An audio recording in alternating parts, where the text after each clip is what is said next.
Programme management क्या होता है हमारे पास? हम ये जो टॉपिक पढ़े हैं ये कॉस्ट बेनिफिट एनालिसिस के साथ अंदर ही प्रोग्राम मैनेजमेंट है कि कौन सी ऐसी टेक्निक्स हैं जिनके थ्रू हम जो है वो मैक्सिमम बेनिफिट गेन कर सकते हैं। उसमें एक प्रोग्राम मैनेजमेंट भी है। प्रोग्राम मैनेजमेंट होता है a group of projects that are managed in a coordinated way to gain benefit. यानी कहने का मतलब ये एक टाइम पे एक प्रोजेक्ट नहीं, एक से ज़्यादा प्रोजेक्ट्स जो हैं वो चलाए जाएँ और उनको मैनेज किया जाए। जब आप एक सिंगल प्रोजेक्ट को डील कर रहे हैं तो दैट्स मीन प्रोजेक्ट मैनेजमेंट। अगर आप एक से ज़्यादा प्रोजेक्ट्स को एक ही टाइम पे डील कर रहे हैं और मैनेज कर रहे हैं, दैट्स कॉल्ड प्रोग्राम मैनेजमेंट। हम एक से ज़्यादा प्रोजेक्ट्स एक टाइम पे क्यों चलाते हैं? ऑब्वियसली ज़्यादा बेनिफिट लेने के लिए। जैसे हमारी यूनिवर्सिटी देखें, एक ऑर्गेनाइजेशन, उसमें कितने नंबर ऑफ डिपार्टमेंट्स हैं, ठीक है?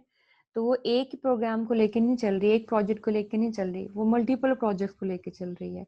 स्टडी के लिए है, मल्टीपल डिपार्टमेंट्स हैं, फिर कॉन्ट्रैक्ट्स देती है यूनिवर्सिटी, कॉन्ट्रैक्ट्स लेती है, पानी का है, फार्मेसी को ओपन की है, एग्रीकल्चर कॉलेज है, जो है वो आप दूसरा कॉलेज है हमारा, तो इस तरह से इंजीनियरिंग कॉलेज है। इस तरह से मल्टीपल प्रोजेक्ट्स एक साथ चल रहे होते हैं एक ऑर्गेनाइजेशन में और उनकी मैनेजमेंट हो रही होती है इनके किस लिए, ताकि मैक्सिमम बेनिफिट जो है वो गेन किया जा सके। तो इसे कहते हैं प्रोग्राम मैनेजमेंट, एक से ज़्यादा प्रोजेक्ट्स, ठीक है। प्रोग्राम्स जो है ना वो स्ट्रेटेजिक भी हो सकते हैं, बिजनेस साइकिल प्रोग्राम्स भी हो सकते हैं, इंफ्रास्ट्रक्चर प्रोग्राम्स भी हो सकते हैं, रिसर्च और डेवलपमेंट प्रोग्राम्स हो सकते हैं और इनोवेटिव पार्टनरशिप्स भी हो सकती हैं। ये हम आगे डिस्कस करते हैं। स्ट्रेटेजिक प्रोग्राम्स, ठीक है, सेवरल जो है ना वो प्रोजेक्ट्स इकट्ठे चलाए जाते हैं, ठीक है, to implement a single strategy, ठीक है। जैसे आप कह लें कि जो आईसीटी बेस्ड या कंप्यूटर बेस्ड प्रोजेक्ट्स हैं वो इकट्ठे चल रहे हैं, उनमें बहुत सारी चीज़ें जो है ना वो मतलब ओवरलैप कर सकती हैं। जैसे साइनिंग का मॉड्यूल इकट्ठा ओवरलैप कर सकता है।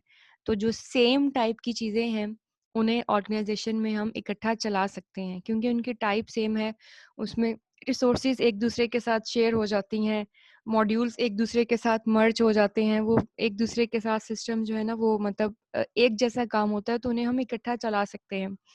जैसे कंप्यूटर साइंस डिपार्टमेंट के अंदर जैसे पढ़ाया जा रहा है वैसा ही जो है ना उर्दू, सिर्फ कुछ चीज़ों का फ़र्क होता है लेकिन तकरीबन सेम वे है, वो हम चला सकते थे। इस तरह से हम और प्रोग्राम चला सकते थे। ये ये इसे कहते हैं स्ट्रेटेजिक।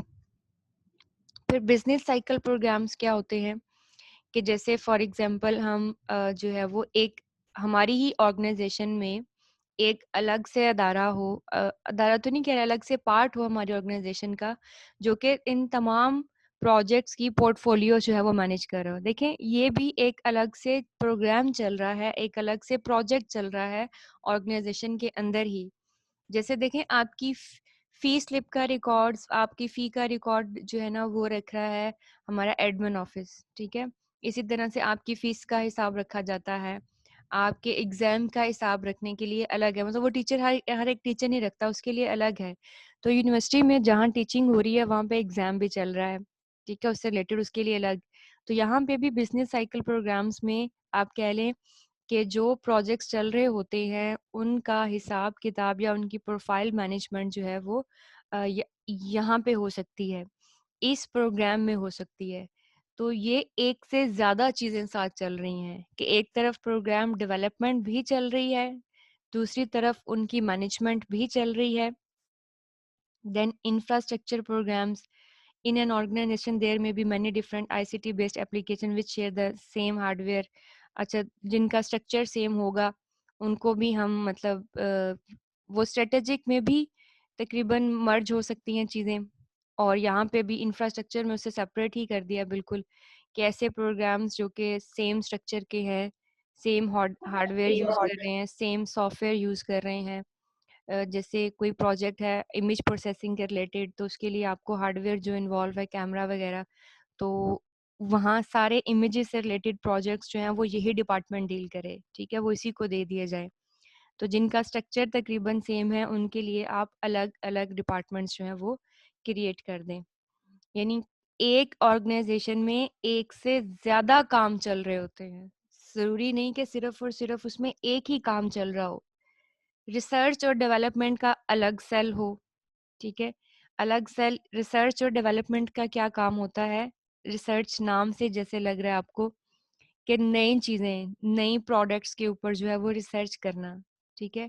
यानी रिसर्च ये भी हो सकती है कोई भी जो रिस्क आए उस रिस्क को हैंडल करने के नए नए मेथड्स क्या हैं, ठीक है, या फिर उन रिस्क को कैसे अवॉइड किया जा सकता है, उन रिस्क से कैसे जो है वो मतलब बच सकते हैं हम, या अगर वो रिस्क आ भी जाए तो क्या ऐसी स्ट्रेटजीज हो सकती हैं कि उस रिस्क का इम्पैक्ट हमारे प्रोजेक्ट पे कम से कम हो, ठीक है, हमारे प्रॉफिट के ऊपर, हमारे बेनिफिट के ऊपर उसका इम्पैक्ट कम से कम हो।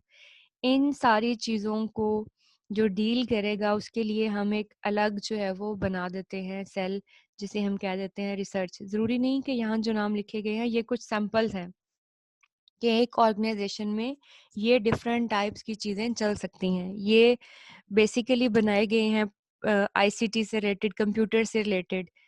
मतलब अगर आप इसी तरह से दूसरी जैसे यूनिवर्सिटी के रिलेटेड देखें तो उसमें भी आपके डिफरेंट डिपार्टमेंट्स हैं, डिपार्टमेंट्स के अंदर फर्दर दो तीन चीज़ें चल रही होती हैं। यूनिवर्सिटी को देखें तो यूनिवर्सिटी में मतलब आपका टीचिंग स्टाफ, टीचिंग डिपार्टमेंट्स अलग हैं, नॉन टीचिंग अलग हैं, मैनेजमेंट्स वाले अलग हैं, HR management, salary management, fee slip management, exam management, inner exam management, यानी जो आप यूनिवर्सिटी के अपने स्टूडेंट्स हैं, प्राइवेट एग्जाम मैनेजमेंट। मतलब एक से ज्यादा चीजें चल रही होती हैं एक टाइम पे, ये होता है programme management,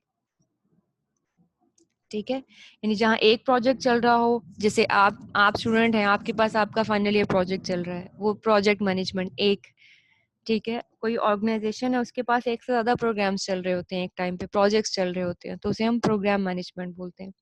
then innovative partnership, कि जरूरी नहीं कि एक ऑर्गेनाइजेशन अकेली ही काम कर रही हो, वो किसी दूसरी ऑर्गेनाइजेशन के साथ मिल के भी काम कर सकती है, ठीक है। यानी दो कंपनीज मिल के भी कॉपरेशन से भी काम कर सकती हैं। या हम कह लें कि हम अपनी किसी प्रोजेक्ट का कोई हिस्सा दूसरी कंपनी से ले रहे हैं। जैसे आप ऐसे कह लें कि जैसे हम अगर हमने कोई लेटर्स वगैरह भिजवाने हैं बच्चों के घर, तो हम टीसीएस की सर्विसेज ले रहे हैं, तो हम ये दूसरी कंपनी की सर्विसेज ले रहे हैं, ठीक है। तो वो इनोवेटिव पार्टनरशिप भी हो सकती है, हमारे पास कोई दूसरी कंपनी भी हमारे साथ इन्वॉल्व हो सकती है, तो हम अलग भी काम कर सकते हैं, दूसरी कंपनी के साथ मिलके भी काम किया जा सकता है। जैसे ये देखिए ना, ज़रूरी नहीं कि एक कंपनी सारी चीज़ें खुद ही प्रोड्यूस करे, ठीक है, वो किसी दूसरे के साथ पार्टनरशिप पे भी कर सकती है प्रोड्यूस। जैसे पैकेजेस का नाम सुना होगा आपने कंपनी का, वो सिर्फ और सिर्फ क्या करती है, डिफरेंट दूसरी ऑर्गेनाइजेशंस की प्रोडक्ट्स के लिए रैपर बनाती है। लेस के रैपर बनाती है, स्लांटीज के रैपर, इस तरह से टॉफीज के रैपर, उसका काम सिर्फ रैपर बनाना है, ठीक। आप देखें एक जो है, जो पर्सन जो है कोई होटल चला रहा है, ज़रूरी नहीं कि वो चिकन भी खुद ही प्रोड्यूस कर रहा हो सकता है वो चिकन कहीं से खरीद रहा हो किसी दूसरी ऑर्गेनाइजेशन से। तो हमारी पार्टनरशिप्स भी चल सकती हैं और उनकी मैनेजमेंट भी होती है इसमें।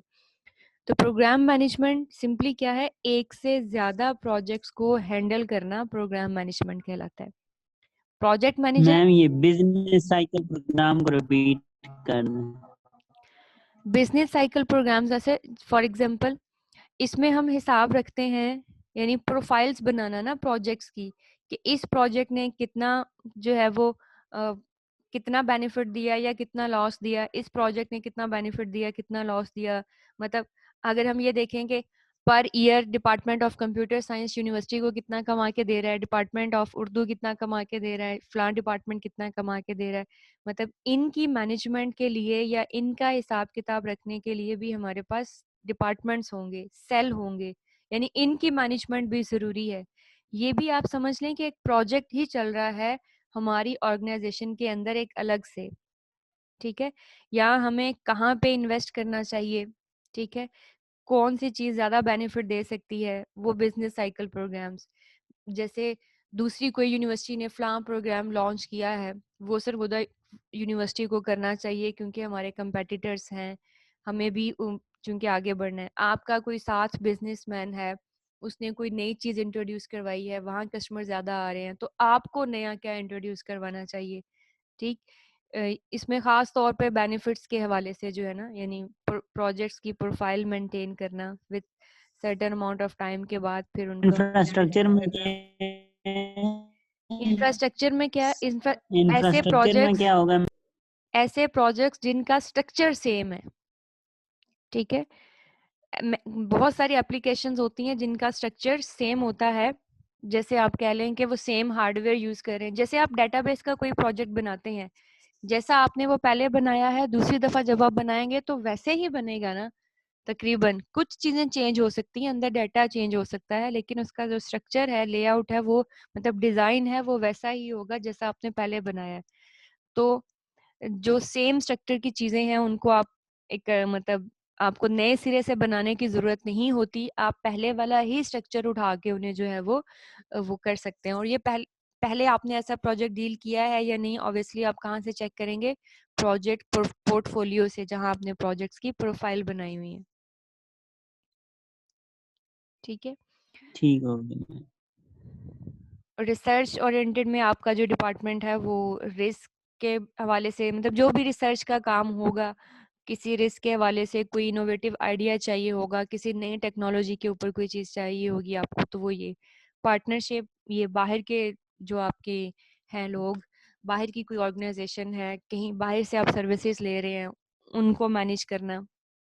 ठीक है। मतलब ये एग्जाम्पल के तौर पे कुछ प्रोग्राम्स हैं जो मतलब एक से ज्यादा चीजें हैं जो कि एक ऑर्गेनाइजेशन के अंदर एट अ टाइम चल रही होती हैं। जरूरी नहीं कि ऑर्गेनाइजेशन के अंदर सिर्फ और सिर्फ जो है वो प्रोजेक्ट ही चल रहा होता है, प्रोजेक्ट बनाना, और भी बहुत सारा काम चल रहा होता है, HR management, salary management, obviously ये तो होता है कि ऑर्गेनाइजेशन में। ठीक है। तो एक पर्सन जो एक से ज्यादा चीजों को एट अ टाइम डील कर रहा होता है उसे कहते हैं प्रोग्राम मैनेजर। एक पर्सन जो एक ही चीज को डील कर रहा होता है, जैसे उसके अंदर सिर्फ वन प्रोजेक्ट होता है, वो प्रोजेक्ट मैनेजर। जैसे देखें वीसी है ना, वीसी के अंदर कितना कुछ चल रहा है। डीन है, डीन्स के अंदर कितने ज्यादा डिपार्टमेंट्स होते हैं। डीन ऑफ साइंसेज है, उसके अंदर सारे साइंसेस के डिपार्टमेंट आ जाएंगे। ठीक है। तो वो एक से ज्यादा चीजों को हैंडल कर रहा होता है एक टाइम, उसे कहते हैं प्रोग्राम मैनेजर। जो एट अ टाइम एक ही चीज को हैंडल कर रहा होगा वो कहलाएगा प्रोजेक्ट मैनेजर। प्रोजेक्ट मैनेजर जो है ना, वो उसका रिसोर्सिस के साथ डायरेक्ट रिलेशनशिप नहीं होता। मतलब प्रोजेक्ट मैनेजर को रिसोर्सिस एलोकेट करता है कौन? Programme manager. ठीक है। जिसके अंडर प्रोग्राम होगा, प्रोग्राम के अंडर डिफरेंट प्रोजेक्ट्स होते हैं, प्रोजेक्ट के पास रिसोर्सेज नहीं होती, रिसोर्सेज प्रोग्राम्स के पास होती, वो उसे एलोकेट करेंगे। तो इसका रिसोर्सेज के साथ डायरेक्ट ताल्लुक नहीं होता। जो प्रोग्राम मैनेजर है उसका रिसोर्सेज के साथ डायरेक्ट लिंक होता है। ठीक है। उसका वो असाइन करता है डिफरेंट प्रोजेक्ट्स, यानी प्रोग्राम मैनेजर आप कह लें कि बड़े बड़े लेवल पे होता है, प्रोजेक्ट मैनेजर छोटे लेवल पे होता है। अब प्रोग्राम मैनेजर के अंदर अंडर रिसोर्सेज हैं, तो उसका क्या काम होता है कि डिफरेंट प्रोग्राम्स के दौरान, डिफरेंट प्रोग्राम्स के दरमियान रिसोर्सेज को ऑप्टिमाइज तरीके से यूज कराया जाए। ठीक है। उसका ये पर्पस होता है ताकि काम जो है वो, मतलब कोई प्रोग्राम रुके ना, सारे प्रोग्राम चलते रहें। ठीक है। तो वो रिसोर्सेज को ऑप्टिमाइज तरीके से यूज करवाएगा। जैसे आप कह लें कि डीन के अंडर 10 डिपार्टमेंट हैं और हॉल हमारे पास एक है। अब जो हम, अगर मैं प्रोजेक्ट मैनेजर, मैं तो हॉल की डिमांड करूंगी, तो मैं कोशिश करूंगी कि मिनिमम रिसोर्स को यूज करूं।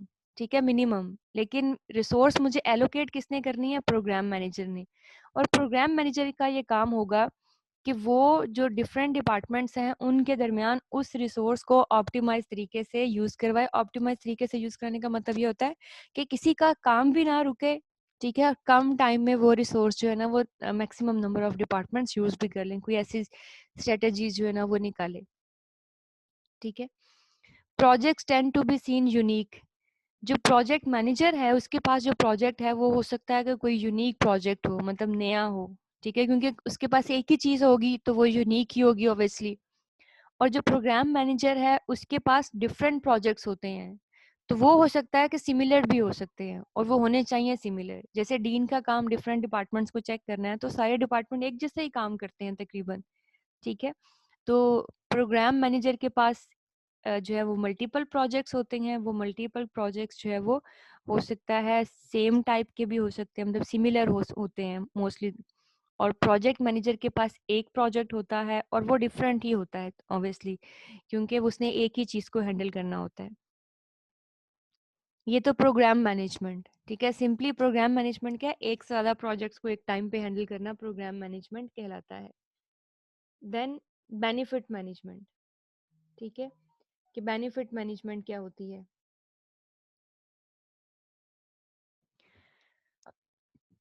बेनिफिट मैनेजमेंट क्या कहते हैं,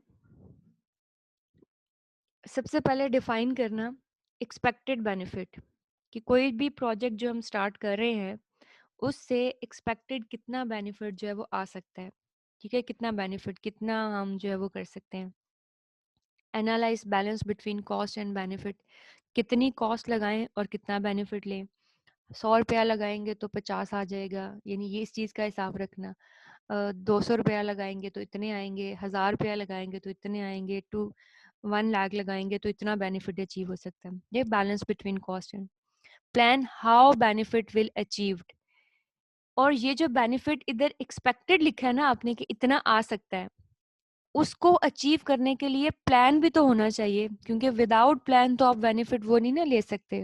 मैंने वो प्लान बताना कि अगर आपने यहाँ पे 1 लाख इन्वेस्ट करने पे जो है वो 150 बेनिफिट बताया है, तो उसका क्या प्लानिंग है, यानी किस तरह से आपका वो बेनिफिट अचीव किया जा सकता है जो आपने बताया है। Allocate responsibilities for their achievement. अब ये जो बेनिफिट अचीव करना है, जो कि आपने यहाँ पे एक्सपेक्ट किया है कितना बेनिफिट हो सकता है, उसको अचीव आप अकेले तो नहीं करते, आपकी टीम होती है। उस टीम को रिस्पॉन्सिबिलिटीज असाइन करना कि फ्लाम कौन सा पर्सन कौन कौन सा काम करेगा। Then monitor achievement of benefit, then monitor करते रहना कि अच्छा 10 दिन हो गए हैं, इतना बेनिफिट अचीव हुआ है, 1 मंथ में इतना हुआ है, टारगेट जो यहाँ पे एक्सपेक्टेड था वो हो सकता है या नहीं हो सकता, या प्लान को चेंज करना पड़ेगा, ठीक है। यानी ये एक प्रोजेक्ट मैनेजमेंट अलग चीज थी, ठीक है, programme management multiple. Then benefit management, यानी एक अलग से डिपार्टमेंट है जो कि बेनिफिट को चेक कर रहा है। बेनिफिट मैनेजमेंट कि प्रोजेक्ट जो हम चलाएंगे उससे कितना बेनिफिट होगा, ठीक है, और कितनी कॉस्ट लगाने पे कितना बेनिफिट हो सकता है, वो जो बेनिफिट आपने बताया है उसको अचीव करने का प्लान क्या है। देन आप गो अहेड, उस प्लान के अकॉर्डिंग जो है ना वो टीम फाइनलाइज करें, उनको टास्क असाइन करें, और जब टीम काम शुरू कर दे तो देन मॉनिटर करें कि वाकई ही वो काम हो रहा है, उतना बेनिफिट अचीव हो रहा है। जैसे यूनिवर्सिटी ने डिसाइड किया कि हम जो है ना वो सब कैंपसेस खोलेंगे, सब कैंपसेस में बच्चे वहाँ पे इनरोल होंगे, यूनिवर्सिटी को जो है वो बेनिफिट आएगा, कितना बेनिफिट हो सकता है। ऑब्वियसली जिसका कॉस्ट बेनिफिट एनालिसिस हुआ होगा पहले, उसके बाद डिसाइड हुआ होता है कि वाकई ही वो खोल काम होना चाहिए या नहीं होना चाहिए। इसी तरह से benefit these might include, benefits के अंदर आपकी देखिए मैंडेटरी रिक्वायरमेंट्स तो होती हैं, यानी जब आपने बेनिफिट्स अचीव करने हैं, कुछ आपकी बेसिक रिक्वायरमेंट्स होती हैं, ठीक है, वो उस पे आप आर्ग्यू नहीं कर सकते, ठीक है, उस पे आप जो है ना उनको चेंज नहीं कर सकते। जैसे आप कह लें कि आप का आपने एक कोई काम स्टार्ट किया है, उसका पर्पस जो था वो था फॉर एग्जांपल स्टूडेंट्स को फैसिलिटेट करना, ठीक है, उनके एग्जाम और अटेंडेंस के हवाले से कोई ऐसा आपने लॉन्च किया। एट द एंड वो उतना बेनिफिट नहीं दे रहा, तो आप चीज़ों को ना चेंज कर रहे हैं चीज़ें, लेकिन चेंज करते करते इतना चेंज नहीं कर देना कि एट द एंड क्या हो कि उसकी जो मैंडेटरी रिक्वायरमेंट्स थी वो ही मतलब ख़त्म हो जाए। मतलब आप उसमें चैट बॉक्स डाल देते हैं, आप उसमें जो है ना वो कोई सोशल नेटवर्किंग का कुछ डाल देते हैं, एट द एंड वो अपने जो है ना बेसिक उसका पर्पस था उससे निकल जाता है। ऐसा नहीं होना चाहिए, ठीक है। मैंडेटरी बेनिफिट्स लेते हुए मैंडेटरी रिक्वायरमेंट्स जो है ना वो होनी चाहिए, वो नहीं चेंज होनी चाहिए। आप हाँ बेनिफिट्स के लिए, कि बेनिफिट्स को मैक्सिमम करने के लिए आप क्वालिटी इंप्रूव कर सकते हैं अपनी। आप कहें कि अगर हम क्वालिटी को इम्प्रूव करते हैं तो क्या होगा कि फिर भी हो सकता है कि बेनिफिट ज़्यादा हो ले सके। जैसे हमने एग्ज़ाम पोर्टल बनाया लास्ट ईयर, उसमें क्या था 300 स्टूडेंट्स जो है ना वो जस्ट पार्टिसिपेट कर सकते थे एक टाइम में। इस दफ़ा उसे इम्प्रूव किया ज़्यादा, ताकि जो है ना वो लास्ट टाइम हमारे जो है वो बाद में भी हमें एग्ज़ाम लेने पड़े, ताकि उससे हम जो है ना वो ना हो, हम मैक्सिमम बेनिफिट ले सकें, कि इस दफ़ा उसको जो है ना वो इम्प्रूव करके 500 स्टूडेंट किया गया। तो ये क्वालिटी ऑफ सर्विस इम्प्रूव करना to gain maximum profit, increase productivity. ठीक है, आप अगर आपकी कोई ऐसी कंपनी है जो कि थिंग्स प्रोड्यूस करती है, तो ज़्यादा बेनिफिट्स लेने के लिए आप अगर ज़्यादा चीज़ें प्रोड्यूस करेंगे तो ऑब्वियसली ज़्यादा सेल आउट होंगी। मतलब ये भी एक मेथड हो सकता है बेनिफिट को इंक्रीज करने का। मोर मोटिवेटेड वर्कफोर्स, आप अपने स्टाफ को जो है वो मोटिवेट कर सकते हैं कि वो कस्टमर के साथ डीलिंग अच्छी करें। ठीक है, वो ड्रेसअप अच्छा हो, उनका बिहेवियर अच्छा हो, आप उनको मोटिवेट कर सकते हैं। उससे भी हो सकता है कि आपके बेनिफिट इंक्रीज हो। ठीक है, आप अक्सर ऑर्गेनाइजेशंस में जाते हैं ना, अक्सर शॉप्स पे ही जाते हैं, कुछ जगहों पे फ़ौरन उनका स्टाफ जो है एक्टिव हो जाता है कि कस्टमर आया है, वो फ़ौरन आपसे आपकी डिमांड्स पूछते हैं कि आपने ड्रेस भी लेना हो तो कैसा ड्रेस चाहिए, आपको कलर कौन सा चाहिए, आपको किस रेंज में चाहिए, इस तरह से। कुछ शॉप्स ऐसी ऐसी होती हैं जिसमें वो बॉदर ही नहीं करते कि कोई कस्टमर आया है, वो आके विजिट करके चला गया, उसमें कस्टमर भी कहता है नहीं ये देख रहे तो मैं कहीं और से जाके ले लेता हूँ। तो आप अपने स्टाफ को जो है वो मोटिवेट करते हैं ताकि आप मैक्सिमम बेनिफिट या बेनिफिट के अंदर चेंजेस ला सकें। और ऑब्वियसली चेंजेस, आपका काम डिक्रीज करना तो नहीं है बेनिफिट, आपका जो इंटेंशन है वो यही होती है कि आप बेनिफिट को इंक्रीज कर सकें। Internal management benefits, internal management benefits में मैंने लिखा है बेटर डिसीजन मेकिंग। ठीक है, यानी इंटरनली आप अपनी ऑर्गेनाइजेशन के अंदर क्या करते हैं, यानी बेटर डिसीजन मेकिंग, कि आप बेटर डिसाइड कर सकें इन चीज़ों को कि अ, किस तरह के इश्यूज में, यानी कंपनी खुद डिसाइड करे, कंपनी की कोई ऐसी पॉलिसी हो या कंपनी के किस तरह से हम जो है ना वो बेनिफिट को इंक्रीज किया जा सकता है। जैसे आपकी कंपनी डिसाइड करती है कि अगर आप इंश्योरेंस करवा लें अपने बिजनेस की, तो उससे क्या होगा कि अगर कोई ऐसे, फॉर एग्जांपल जैसे अक्सर शॉर्ट सर्किट से आग लग जाती है, वो सारे का सारा जो आपने पैसा होता है या वो आपका जो वो ख़त्म हो जाता है। तो अगर आपने इंश्योरेंस कराई हो तो आपको फ़िक्र नहीं होती इन चीज़ों की। तो इंटरनल मैनेजमेंट बेनिफिट, एक कमेटी जो कि ये डिसाइड करती है कि हम किस तरह से बेनिफिट को इंक्रीज़ कर सकते हैं। ठीक है? फिर इसी में आ जाता है हमारे पास रिस्क रिडक्शन। अगर आप अपने पास रिस्क को कम करेंगे तो क्या होगा, उससे भी आपका बेनिफिट इंक्रीज होगा कि रिस्क कम हो आपके पास। ठीक है, आप टाइम पे बिल पे करें। ठीक है, फॉर एग्जांपल आपका इंटरनेट के ऊपर सिस्टम चल रहा है, अगर आपने टाइम पे बिल नहीं किया, ऑब्वियसली उस दिन आपका सारा काम रुक जाएगा और उस दिन का बेनिफिट खत्म हो जाएगा।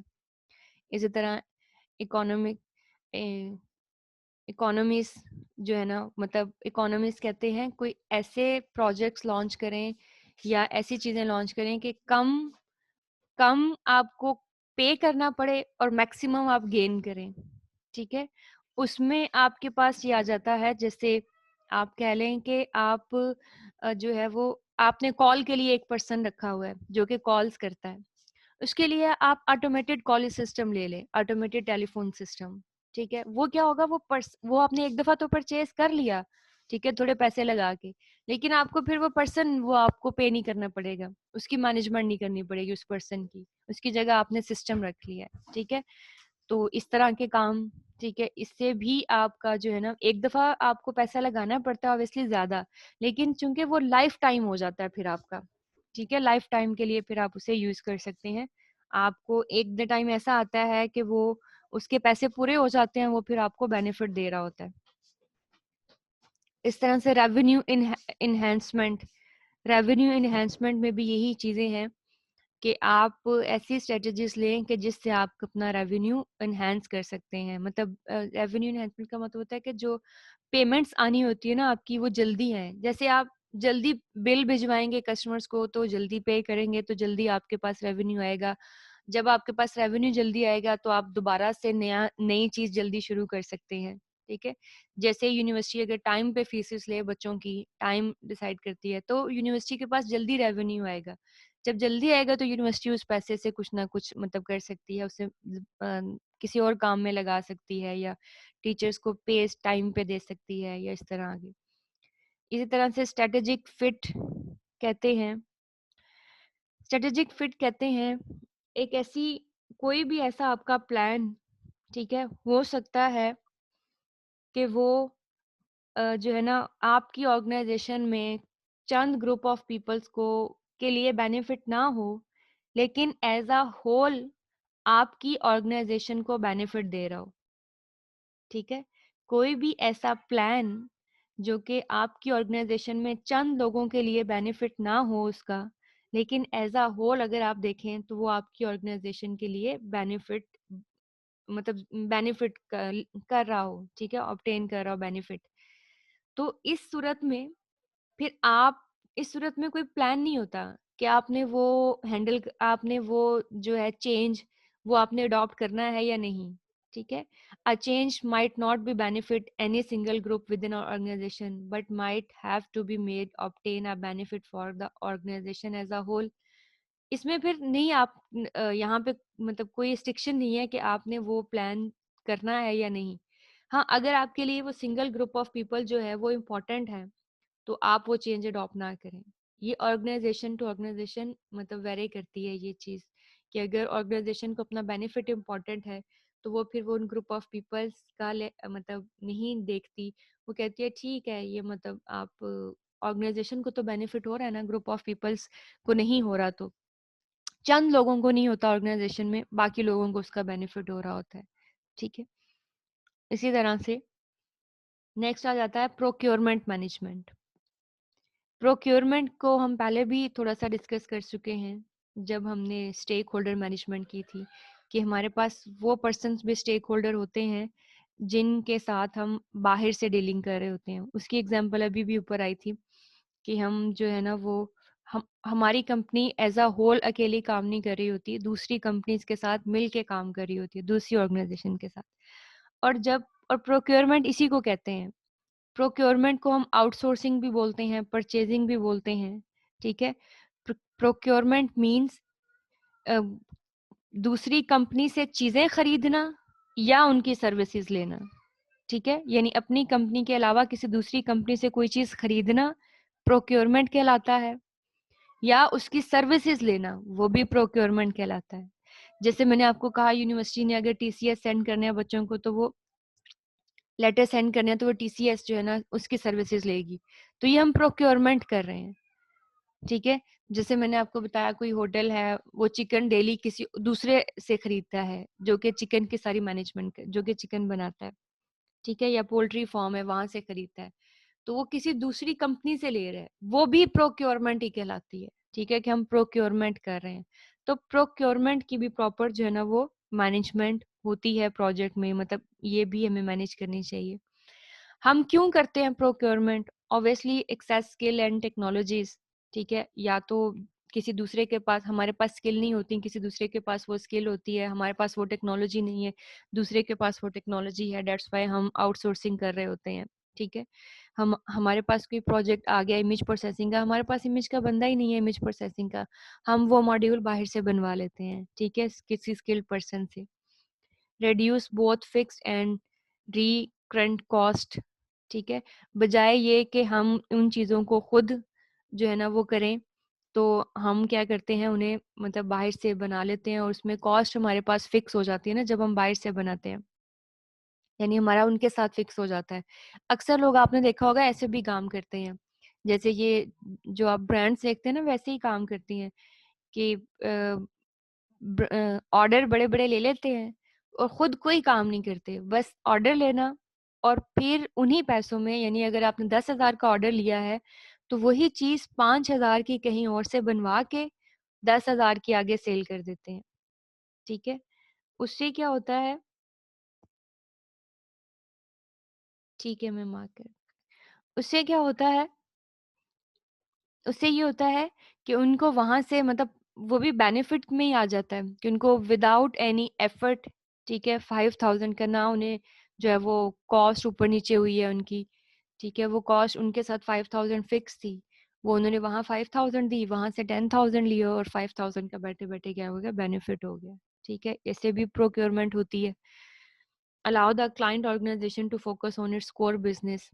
प्रोक्योरमेंट जो है वो, अगर ऐसा होता कि तमाम कंपनीज, अगर प्रोक्योरमेंट की परमिशन ना होती तो क्या होता, हर कंपनी अपनी सारी चीजें खुद ही प्रोड्यूस करती तो वो अपने कोर बिजनेस पे फोकस ना कर सकती। जैसे देखें, कोई होटल है तो उनका कोर बिजनेस है खाना बनाना। ठीक है, वो अब जो है ना, क्या नाम है उसका, चिकन भी प्रोड्यूस कर रहे हैं, वो उसकी मैनेजमेंट करते, या फिर वो खाना बनाते, या इस तरह से आप देखें ना, अक्सर जब आप बाहर कहीं ये वो इवेंट का प्रोग्राम करें तो आप केटरिंग कहीं से कर रहे होते हैं, खाना कहीं से बनवा रहे होते हैं, और जो है वो ये मतलब डिफरेंट जो है ना वो कंपनीज मिल के फिर आपका वो जो है वो एक सेटअप लगता है। तो वो एक ही कंपनी कर रही हो तो हो सकता है वो इतना अच्छा मैनेज ना करती चीज़ों को, जितना ये हर कोई अपने कोर बिजनेस को मैनेज कर रहा है। जैसे मैंने आपको पैकेजेस की एग्जांपल दी, उनका काम सिर्फ रैपर बनाना है। अब वो टॉफिस भी बनाना शुरू कर दें, लेस भी बनाना शुरू कर दें, तो हो सकता है कि वो उतना ज़्यादा सक्सेसफुल ना हो। ठीक है, तो प्रोक्योरमेंट से फ़ायदा ये होता है कि सारी कंपनीज अपनी अपनी कोर बिजनेस के ऊपर फोकस कर सकती हैं, मतलब जिनके लिए, जिस लिए उन्होंने ये बिजनेस स्टार्ट किया है। प्रोवाइड फ्लेक्सिबिलिटी, ये फ्लेक्सिबिलिटी प्रोवाइड करता है, वही मतलब ऊपर वाली चीज़ें यहाँ पे आ जाती है कि इसमें आपको रिजिड नहीं होना पड़ता। ठीक है, कि आपने खुद ही सारा काम करना है या अपनी ही ऑर्गेनाइजेशन में काम करना है। फ्लेक्सिबल है, आप आधा मॉड्यूल कहीं से बना सकते हैं, आधा कहीं से, आधी चीज़ कहीं से करके आप जो है ना वो प्रोजेक्ट जो है वो पूरा कर सकते हैं। फ्लेक्सिबिलिटी आ जाती है। इंक्रीज होती है अकाउंटेबिलिटी, मतलब आपको एट द एंड हिसाब किताब करना आसान